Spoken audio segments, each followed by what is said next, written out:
जी अस्सलाम वालेकुम। यासीन आपके साथ हाजिर है इस मॉर्निंग ब्रीफिंग में। आज इस हफ्ते का तीसरा वर्किंग डे वेडनेसडे आज डे है और 11 मार्च आज तारीख है। इस पूरे हफ्ते में जो सबसे इंपॉर्टेंट इवेंट हमारे पास जो नजर आ रहा है वो वही इवेंट है जो कि लास्ट थर्सडे और फ्राइडे को जो मीटिंग हुई थी ओपेक एंड नॉन ओपेक जो कंट्रीज हैं उनके जो आउटकम आए, उसके बाद मार्केट में जो अप्स एंड डाउन्स आए उसका अभी तक इफेक्ट मार्केट में मौजूद है। कल भी हमने ये देखा कि क्रूड ऑयल की प्राइसेस खास तौर पे मार्केट डाउन साइड पर हुई और उसके बाद दोबारा हायर साइड पे जाना शुरू हुई और तकरीबन 35-36 डॉलर तक क्रूड ऑयल की मार्केट वापस हो गई। अच्छा, मार्केट्स के अप्स एंड डाउन की खबरें हमारे पास जो डिफरेंट आ रही हैं उसमें कल बड़ी इंपॉर्टेंट खबर थी और उसमें यह कहा गया रूस की जानिब से कि जनाब वो ओपेक के साथ दोबारा मीटिंग के लिए बैठने को तैयार हैं। ये बड़ी खुशाइन बात थी जिसकी वजह से हमने ये देखा कि क्रूड ऑयल की प्राइसेस दोबारा हायर साइड पे गई और 36 डॉलर तक मार्केट हायर साइड पे चली गई और उसकी वजह सिर्फ यही बताई जा रही थी कि जनाब एक हम आहंगी दिखाई दे रही है दोबारा से और ये पॉसिबिलिटी बरकरार है कि जनाब कि दोबारा इन दोनों की मीटिंग अगर होती है तो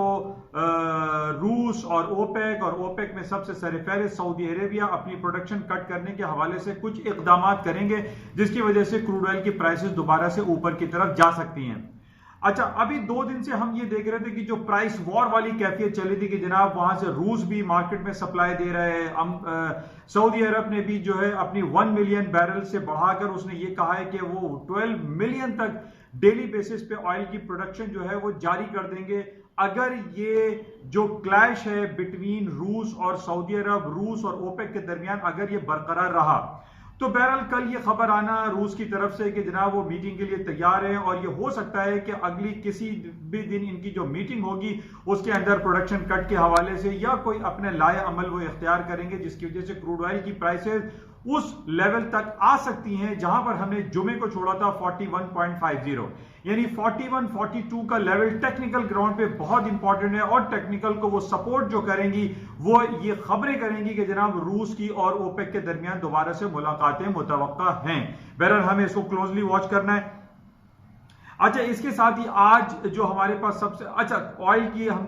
कंक्लूड करते हैं। ऑयल का जो इंपॉर्टेंट टेक्निकल लेवल था वो 26 डॉलर और 41-42 डॉलर के दरमियान मार्केट मौजूद है। 26 डॉलर हमने देखा था कि काफी अरसे पहले 8-10 साल पहले 26 डॉलर तक मार्केट आई थी या चंद साल पहले की बात है। 26 बहरहाल इसका इंपॉर्टेंट सपोर्टिंग लेवल है और मार्केट 42 डॉलर ये बिटवीन इसके ट्रेड हो सकती है क्योंकि 42 डॉलर 41-42 डॉलर हमने फ्राइडे को छोड़ा था तो ये टेक्निकल ग्राउंड पे इसके लेवल्स हो गए और इसकी खबरें हम देखते हैं। अच्छा, आज सुबह सवेरे सबसे ज्यादा इंपॉर्टेंट खबर तकरीबन अभी 30 मिनट्स पहले आई है बैंक ऑफ इंग्लैंड की। बैंक ऑफ इंग्लैंड के ऊपर जैसे हम पहले भी देख रहे थे कि पिछले हफ्ते अमेरिका ने और बैंक ऑफ कनाडा ने सरप्राइज रेट कट किया। आज कुछ वही सूरत हाल बैंक ऑफ इंग्लैंड की तरफ से हमारे सामने आई है कि बैंक ऑफ इंग्लैंड ने 50 बेसिस पॉइंट अपना इंटरेस्ट रेट हंगामी बुनियादों पे डिक्लाइन कर दिया, रिड्यूस कर दिया है। उसका पहले इंटरेस्ट रेट 0.75% था, अब 0.25% हो गया है। अब हमारे पास जो नेक्स्ट जो सबसे बड़ा बैंक है जिसको हम यूरोपियन सेंट्रल बैंक कहते हैं, उधर भी काफी ज्यादा ये बातें चल रही हैं कि इंटरेस्ट रेट को 0 से अब डिक्लाइन कर देना चाहिए और उसका इंटरेस्ट रेट -10 पैसे या -1.0 इसका रिड्यूस हो जाना चाहिए। बहरहाल इसको हम क्लोजली वॉच करते हैं कि क्या अमेरिका, कनाडा और इंग्लैंड के साथ अब यूरोपियन सेंट्रल बैंक भी अपने इंटरेस्ट रेट को रिड्यूस करता है या नहीं। लेकिन हमें इस बात का अंदाजा है जो कि जियोपॉलिटिकल सिचुएशन जो कोरोना वायरस के हवाले से पूरी दुनिया में एक हंगामी सूरत हाल बरपा है, उस बेसिस पे यूरोपियन सेंट्रल बैंक के कवी इम्कानात हैं कि वो अपने इंटरेस्ट रेट को 0.1% या 10 बेसिस पॉइंट रिड्यूस कर दे और उसका इंटरेस्ट रेट नेगेटिव टेरिटरी में चला जाए। इससे पहले भी हम ये देख रहे हैं कि इस पूरी ग्लोबल मार्केट में अगर कोई नेगेटिव टेरिटरी में इंटरेस्ट रेट चल रहा है तो वो जापानीज इंटरेस्ट रेट है जो कि 10 बेसिस पॉइंट माइनस में है, रिड्यूस है, माइनस में इंटरेस्ट रेट है। और इसी तरीके से स्विस नेशनल बैंक ने भी अपने इंटरेस्ट रेट को फॉर लास्ट 5-6 ईयर से नेगेटिव टेरिटरी में रखा हुआ है और उसका नेगेटिव टेरिटरी में 0.75 नेगेटिव इंटरेस्ट रेट है। और अब हम ये जो पॉसिबिलिटी उसमें यही कि यूरोपियन सेंट्रल बैंक भी अपना इंटरेस्ट रेट नेगेटिव टेरिटरी में ले आएगा।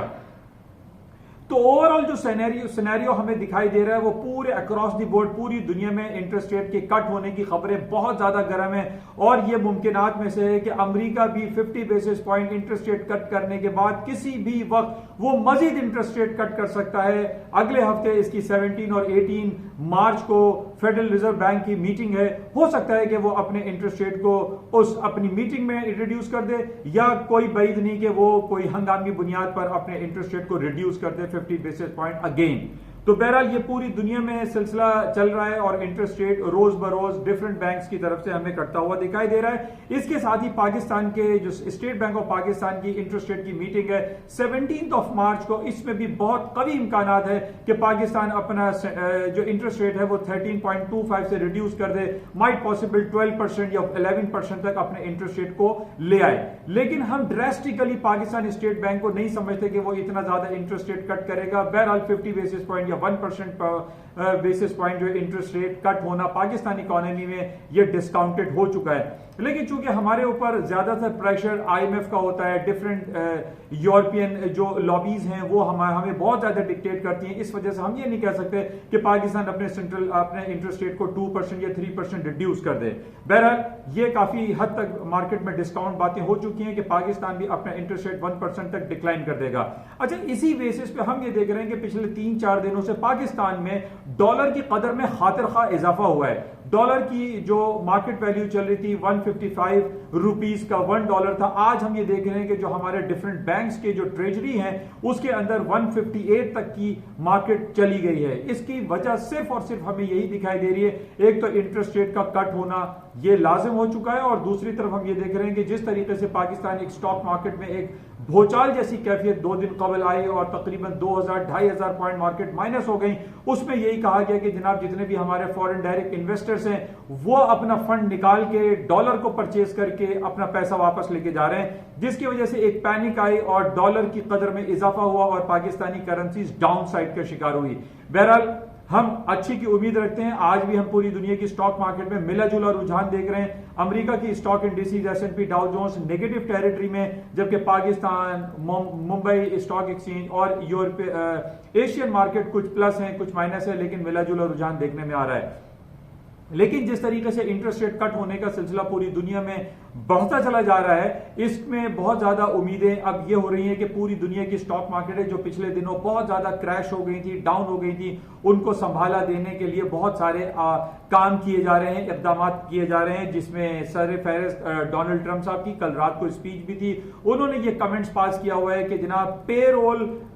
टैक्स को रिड्यूस किया जाएगा, इंटरेस्ट रेट को रिड्यूस करने का उन्होंने इशारा दिया है, जिसकी वजह से हमें यह दिखाई दे रहा है कि स्टॉक मार्केटों में दोबारा से तेजी आ सकती है। और उसमें सबसे इंपॉर्टेंट हमारे पास जो डेवलपमेंट रहेगी, जो कवरेज हमें करनी पड़ेगी, वो रूस और सऊदी अरब के दरमियान जो मीटिंग के हवाले से सिलसिला है, इसको हमें बहुत ही क्लोजली वॉच करना पड़ेगा, क्योंकि पूरी दुनिया की स्टॉक मार्केटें मंडे को जो क्रैश कर गई थी या क्रूड ऑयल की मार्केट रेटल डाउन हो गई थी,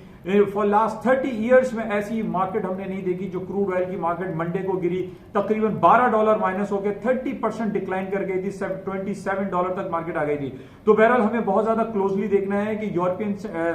यानी रूस की क्या डेवलपमेंट होते हैं, रूस और ओपेक के हवाले से हमें बहुत ज्यादा क्लोजली इसको देखना है, और खासतौर पर सऊदी अरब और रूस के दरमियान जो मुलाकातें हो रही हैं।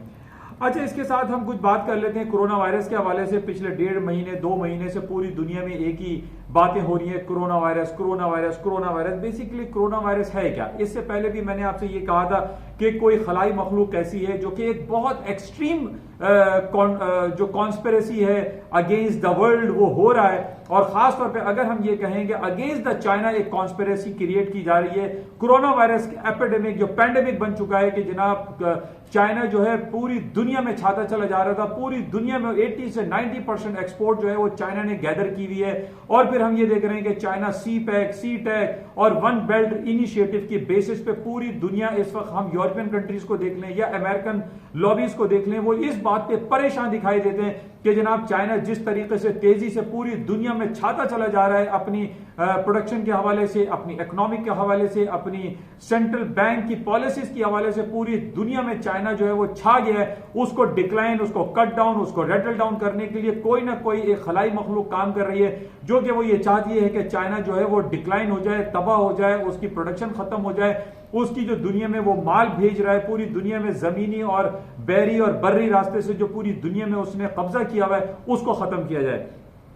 इस हवाले से हम ये देख रहे हैं कि कोरोना वायरस के हवाले से जो सिलसिला है वो बहुत ज्यादा एक्सट्रीम हो गया है। यानी इसको हम मेडिकल हाइप कह सकते हैं, इसको हम मीडिया हाइप कह सकते हैं। इसका कंपैरिजन हम इस तरीके से कर रहे हैं कि ये कोरोना वायरस हमारे लिए कोई नई चीज नहीं है। कुछ अरसे पहले अगर आप याद करें तो आपके पास एक जिक्का वायरस आया था कि जनाब पूरी दुनिया में जिक्का वायरस फैल रहा है। इसी तरह चिकनगुनिया हमारे सामने आया, कोंगो वायरस आया, मैड काउ डिसीज हमारे पास आए, फिर इसी तरीके से बर्ड फ्लू वायरस के हवाले से हमारे पास सिलसिला शुरू हुआ, फिर HIV वायरस का बहुत अरसे पहले बहुत ज्यादा इसका शोर शराबा किया गया। तो ये सारी अगर आप हकीकतें पुरानी उठाकर देखें तो हमें ये नजर आएगा कि कोरोना वायरस भी जो है, ये पैंडेमिक जो पूरी दुनिया में बनाया गया है, ये एक कॉन्स्पिरेसी अगेंस्ट चाइना है। हालांकि इसको शोर ये किया गया कि जनाब ये चाइना में नमूदार हुआ था ये वायरस, हालांकि इसकी जो ओरिजिन है वो इटली है, वो चाइना नहीं। लेकिन चाइना को बहुत ज्यादा एक्सपोज कर दिया गया कि जनाब चाइना की में जाना छोड़ दें, वहां पे ट्रैवलिंग बंद कर दें, वहां की प्रोडक्शन इस्तेमाल ना कर दें, वहां की इंपोर्ट ना करें, वहां एक्सपोर्ट ना करें। तो बहुत ज्यादा एक हाइप क्रिएट कर दी गई है। अच्छा, अब इस हवाले से मैं आपको ये सिर्फ बताना चाह रहा हूं कि जिस तरीके से पाकिस्तान है, इंडिया है, भूटान, नेपाल, जो थर्ड वर्ल्ड कंट्रीज कंसिडर किए जाते हैं, यहां पर अगर आप सैनिटेशन का निजाम देखिए, आप यहां पे सीवरेज गटर लाइनों का निजाम देखिए, तो मैं तो आपसे ये कहूंगा कि हम लोगों को ये कोरोना वोरोना तो लगने का है ही नहीं। हम लोग कहां कोरोना के हवाले से खामाखाई डरते फिर रहे हैं। हम लोगों ने शॉपिंग सेंटर जाना छोड़ दिया, हम लोग होटलों में नहीं जा रहे, हम लोग ये it's a totally media hype. इस बात को हम और आपको समझना चाहिए कि कोई ना कोई कॉन्स्पिरेसी ऐसी जरूर पीछे चल रही है जो कि पूरी दुनिया को एक स्टैंड स्टिल, एक इनर्ट पोजीशन में लाने की कोशिशों में कर रही है कि पूरी दुनिया से, खास तौर पे चाइना के हवाले से, उसको खत्म कर दिया जाए। तो हम अगर तारीख को याद रखें कि ये चिकनगुनिया और ये दूसरे जो वायरस थे ये पहले भी आ चुके हैं, लेकिन कोरोना वायरस का जो पैंडेमिक है, जो बढ़ाया गया है, उसकी वजह सिर्फ और सिर्फ आप अगर 2 से 3 महीने पहले आप जाकर देखिए, जब ये पूरी दुनिया में बहुत ज्यादा चर्चा हो गया था कि जनाब जब 11 नवंबर को अमेरिका चाइना में एक दिन मनाया जाता है जिसको सिंगल्स डे हॉलीडे कहा जाता है, जिसके अंदर जो बैचलर लोग हैं, जो गैर शादीशुदा लोग हैं, वो एक दूसरे को तोहफे तोहफे देते हैं। और उसी के साथ ही Alibaba.com यानी जैक मा ने वहां पर एक दिन में $38 बिलियन की शॉपिंग कर दी। और इसके मुकाबले में जब हमने अमेरिका में देखा था कि जनाब वहां पे पूरे अमेरिका और यूरोप में 25 दिनों में $25 बिलियन की शॉपिंग हुई। इसी वजह से मैं आपसे ये कह रहा हूं कि पूरी दुनिया में इस वक्त जो शॉपिंग का अगर आप ग्राफ उठा के देखिए तो वो आपको सिर्फ और सिर्फ चाइना और एशियन कंट्रीज नजर आएंगे। इस हवाले से कॉन्स्पिरेसी थ्योरी लॉन्च की गई और ये कहा गया कि जनाब पूरी दुनिया में कोरोना वायरस का पैंडेमिक इस तरीके से फैला दो कि जैसे पता नहीं वो कौन सी अछूत की बीमारी हो गई है कि तू पूरी दुनिया जो वो इनर्ट और पोजीशन में आ जाए और कहीं दुनिया में लोग निकल ना सकें। अभी हमारे पास जो डिफरेंट रिपोर्ट्स हैं कि जनाब यूरोप में जो फुटबॉल मैचेस हो रहे हैं उन्होंने खाली मैदान में मैचेस करवाए हैं। अब हमारे यहाँ PSL हो रहा है, डिफरेंट जो मैचेस हो रहे हैं उसमें भी ये इशारा दिया जा रहा है कि जनाब ये मैचेस खत्म करवा दिए जाएं या स्टेडियम को खाली करवा के मैचेस करवा दिए जाएं। ये एक हाइप क्रिएट की जा रही है, एक हाइप बताई जा रही है कि जनाब ऐसा हो जाएगा वैसा हो जाएगा। अब आप अगर उठा के देखिए गूगल पे जाके, मेरी बात ना सुने, आप गूगल जाके देखिए, उसमें आप देखिए और टाइप करें कि how many people die every year with the respiratory failure, तो आपको नजर आएगा 3-4 हजार, 5 हजार, 10 हजार लोग तो सालाना ऐसे ही मर जाते हैं। कोई हार्ट अटैक से मरता है, कोई डिफरेंट डायबिटिक पेशेंट होता है, कुछ यानी डिफरेंट बीमारियां, उससे लोग मर रहे हैं। अब यहां पे एक हाइप और एक क्रिएट कर दी गई है कि जनाब कोरोना वायरस से लोग मर रहे हैं। This is very wrong. इसको हम और आपको समझने की जरूरत है कि corona virus is nothing but only the conspiracy against certain economies. इसको हमें समझने की जरूरत है। अच्छा, इसके साथ ही जो स्टॉक मार्केट की सारी खबरें हैं, जैसे मैंने पहले भी आपसे कहा था कि पूरी दुनिया में आजकल हम कोई खबर नहीं देख रहे कि जनाब अमेरिका की पेरोल की रिपोर्ट क्या आ रही है, अमेरिका का GDP क्या आ रहा है, अमेरिका की कंपनीज की रिपोर्टें क्या आ रही हैं, सब पे क्रॉस लग गया है और सिर्फ एक ही खबर चल रही है और वो खबर है कोरोना वायरस के। कोरोना वायरस ने ये कर दिया, कोरोना वायरस ने वो कर दिया। तो प्लीज इसको समझने की जरूरत है, corona virus is just a conspiracy और कुछ भी नहीं है। इसके अलावा अगर आप सैनिटेशन और निजाम देखे सेवरेज का, उसमें तो आप खुद समझ सकते हैं। बहरहाल इस वक्त हम ये देख रहे हैं कि मार्केट में जो सबसे इंपॉर्टेंट न्यूज चल रही है वो कोरोना वायरस के पैंडेमिक और इसके हवाले से डिफरेंट खबरें हैं, और पूरी दुनिया की स्टॉक मार्केट भी डाउन है, प्लस है, माइनस है, वो सिर्फ इसी के गिर्द घूम रही हैं। लेकिन क्रूड ऑयल की जो खबरें हैं वो यही, जैसे कि मैंने आपसे कहा कि $26 और $42 के दरमियान मार्केट घूम रही है। अच्छा, इसके साथ ही कल हमने ये देखा कि गोल्ड की मार्केटें डाउन हो गई थी, तकरीबन 1640 का इसने लो कर दिया था, और मैं कई अरसे से आपसे यही बयान करता चला आ रहा हूं कि 1640 1640 is a very important crucial supporting level है गोल्ड का लेवल। अगर ये नहीं टूटता तो मार्केटें हायर साइड पे चली जाएंगी, और कुछ यही सूरत हाल हो रही है। इस वक्त गोल्ड की कीमतें जो है वो 1665 के लगभग ट्रेड हो रही हैं। गोल्ड की कीमतों को ऊपर जाने के हवाले से मैंने अक्सर आप लोगों से यह बयान करता रहता हूं कि जनाब गोल्ड की कीमतें उस वक्त नीचे आएंगी जब पूरी दुनिया में अमन और शांति हो, लेकिन अमन और शांति तो हमारे पास नजर ही नहीं आ रही है। पहले हमारे पास कोरोना वायरस के हवाले से जंगी कैफियत चल रही थी, अब हमारे पास रूस और सऊदी अरब और ओपेक के हवाले से कुछ जंगी कैफियत चल रही है। तो हाउ कैन आई से कि जनाब गोल्ड की कीमतें नीचे आ जाएंगी, जबकि हम सऊदी अरब और यमन, फिर इसी तरह सीरिया, इसराइल, फलस्तीन, यहां पर जो हालात की संगीनी आपके सामने, इन बेसिस पे हम ये नहीं कह सकते कि जनाब कि गोल्ड की कीमतें नीचे आ जाएंगी। अब आप ये देखिए कि दुनिया में कोई ना कोई खबर को लॉन्च रखना पड़ता है। अगर आप 2 महीने पहले, 3 महीने पहले उठा के देख लीजिए तो आपके पास 2 खबरें बहुत ज्यादा पूरी मीडिया पे हाइप क्रिएट हुई थी कि जनाब हांगकांग में पॉलिटिकल अनसर्टेनिटी है, हांगकांग में ये हो रहा है, हांगकांग में लोग सड़कों में निकले में। वो हांगकांग की खबरें खत्म हो गई, कश्मीर के हवाले से जो खबरें थी वो खत्म हो गई। अब हमारे पास जो नया चूरन बिक रहा है वो है कोरोना वायरस का, कि कोरोना वायरस में ये हो रहा है, वो हो रहा है। बहरहाल इसको आपको समझने की जरूरत है, लेकिन इन बेसिस पे मार्केट जाहिर है मूव तो करती है। अच्छा, एक नेगेटिव खबर हमारे पास जो कल 2-3 दिनों से जो 29 फरवरी की खबर थी कि जनाब अमेरिका और तालिबान और अफगानिस्तान के दरमियान एक पीस डील हो गई है, उस पीस डील की धज्जियां बिगड़ती हुई दिखाई दे रही हैं। अब कल ही का वाकया आप देख लीजिए कि अशरफ गनी साहब अलग हल्फ उठा रहे हैं, अब्दुल्ला साहब अलग हल्फ उठा रहे हैं कि वो भी कहते हैं मैं सदर हूं, ये भी कहते हैं मैं सदर हूं। अब हालांकि एक पॉजिटिव खबर हमारे पास आई है कि अशरफ गनी साहब ने कल एक डील पे साइन कर दिए, दस्तखत कर दिया, और उन्होंने कहा है कि हमारे पास जो 1000 तालिबान कैद हैं उनको हम रिहा करने के हवाले से पेशकदमी कर रहे हैं। ये एक पॉजिटिव खबर है। लेकिन ओवरऑल जो वहां पे अनसर्टेनिटी, एक गैर यकीनी सूरत हाल इस वक्त अफगानिस्तान में चल रही है, उस बेसिस भी हम ये कह सकते हैं कि जनाब गोल्ड की कीमतें अभी भी डाउन साइड पे नहीं आएंगी। इसके 2 टेक्निकल लेवल आप जहन में रखिए, 1640 and 1624 is a very important supporting level. बहरहाल ये कुछ सिलसिले हैं, लेकिन आज सबसे इंपॉर्टेंट खबर जैसे मैंने आपको बताई कि बैंक ऑफ इंग्लैंड ने अपना interest rate 50 basis point cut कर दिया है, और बहुत ज्यादा कभी इम्कानात हैं कि यूरोपियन सेंट्रल बैंक भी अपना इंटरेस्ट रेट कट कर दे। इंशाल्लाह राब्ते में रहेंगे। और जाते हुए मैं आपसे ये जरूर रिक्वेस्ट करूंगा कि ये यूट्यूब चैनल भी है NI on market by Yasin, और इसका फेसबुक पे पेज भी है NI on market by Yasin. इसको आप लाइक भी करें और यूट्यूब पे इसको सब्सक्राइब करें, लाइक करें, शेयर करें, क्योंकि उर्दू सहल अंदाज में एक आसान तरीके से लोगों को समझ में आ जाता है कि what is happening around the world, कि पूरी दुनिया में क्या हो रहा है। इंशाल्लाह राब्ते में रहेंगे। Thank you.